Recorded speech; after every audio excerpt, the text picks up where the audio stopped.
Why would the world's biggest oil exporter slash its prices just as demand is recovering?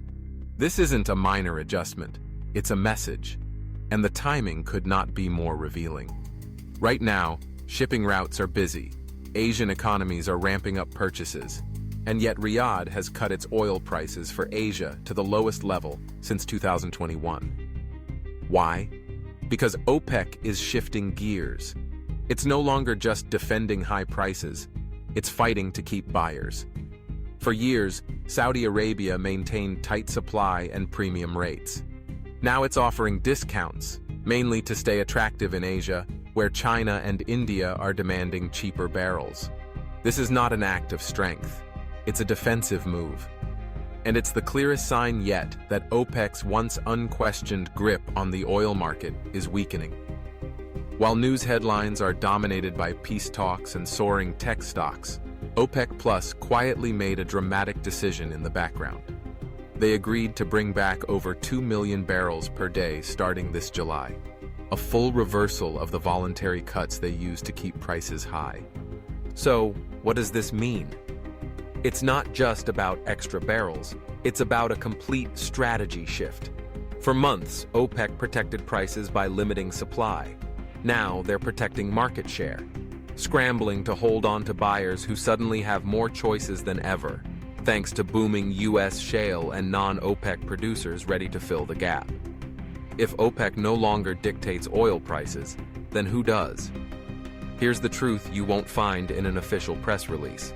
Countries like Iraq, the UAE, and Kazakhstan have been pumping above their agreed quotas. They're breaking ranks, and that's more than just a technical violation. It's a breach of trust. If OPEC's core members can't enforce cuts, the cartel risks becoming irrelevant. Historically, OPEC survived wars, sanctions, and price crashes. But this challenge is different. The threat is now internal. Members are ignoring quotas just as competition from outside the cartel intensifies. The real question is simple. Can OPEC still keep itself together? Logically, more supply and cheaper Saudi barrels should have driven prices higher on fresh demand. But the opposite happened. Brent crude actually dropped below 70 savers a barrel after the OPEC Plus announcement. That's not normal. It means the market no longer trusts OPEC's ability to control prices. Decades ago, a single statement from Riyadh could swing global oil prices overnight. Today, investors look past official statements. They see fractures within OPEC, a flood of alternative supply, and they no longer fear the cartel like before. Here's a crucial shift that many overlook. In 2025, China and India aren't just passive energy buyers anymore. They are active price negotiators, and they are winning. Just weeks ago, Saudi Arabia had to cut prices specifically to lure back Chinese demand. Why? Because Beijing can easily buy discounted Russian oil, tap secret Iranian supplies, or even import from Venezuela as sanctions quietly loosen. This puts huge pressure on OPEC's old business model. Asia once paid a premium. Now, it sets the rules. When the world's fastest-growing economies dictate prices, OPEC's leverage dissolves. Meanwhile, American shale producers are quietly enjoying this turmoil. Every price drop from OPEC makes US oil more attractive, not just in North America, but also in Europe and Asia.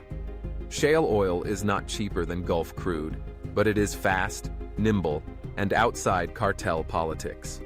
Right now, traders and refiners prefer stable, dollar-denominated US barrels.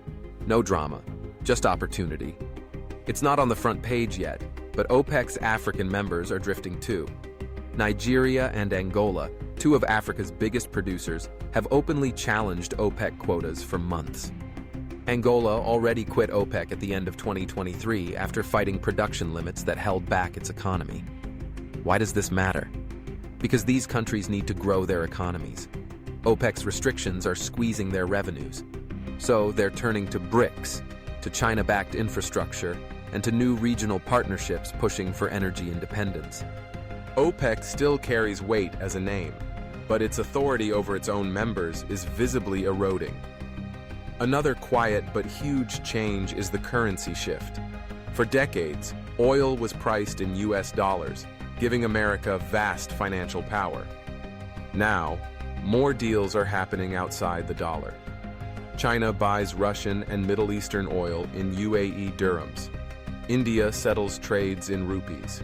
Even Saudi Arabia has hinted at accepting non-dollar payments.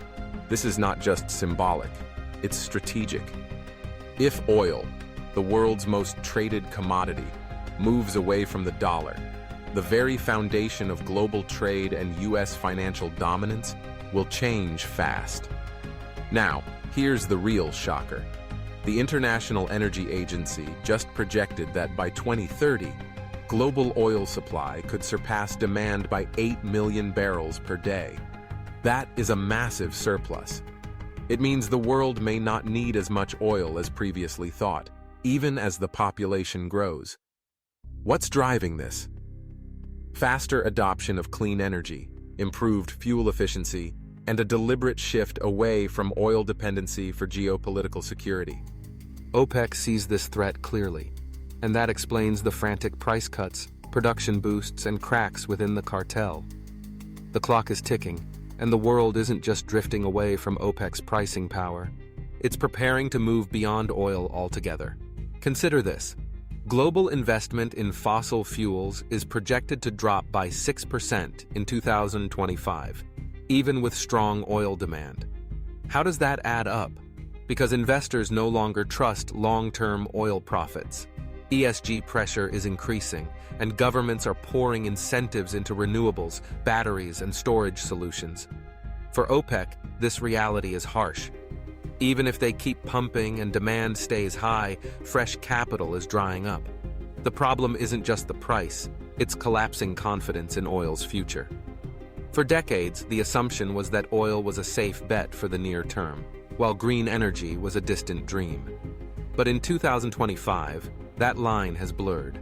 The EU, China, and Southeast Asia are racing to build electric vehicle infrastructure, roll out big green subsidies, and invest in nuclear and hydrogen megaprojects. This is no longer about slowly replacing fossil fuels. It's about outcompeting them outright. OPEC has seen energy transitions before, but this time, the tech is real, the costs are lower, and the global push is unstoppable. So here's the big question. Is OPEC collapsing, or is it adapting? From one perspective, this is clear weakness. Members breaking quotas, buyers demanding discounts, and prices falling despite cuts. But from another angle, this is OPEC evolving to survive, targeting market share over profit margins, opening up to non-dollar deals, and forging new alliances beyond the West. In a world where the US alone cannot dictate global energy, OPEC isn't disappearing, it's transforming. So the real headline isn't just that OPEC is losing control, it's that OPEC is becoming something entirely new. With that said, thanks for watching, and until next time.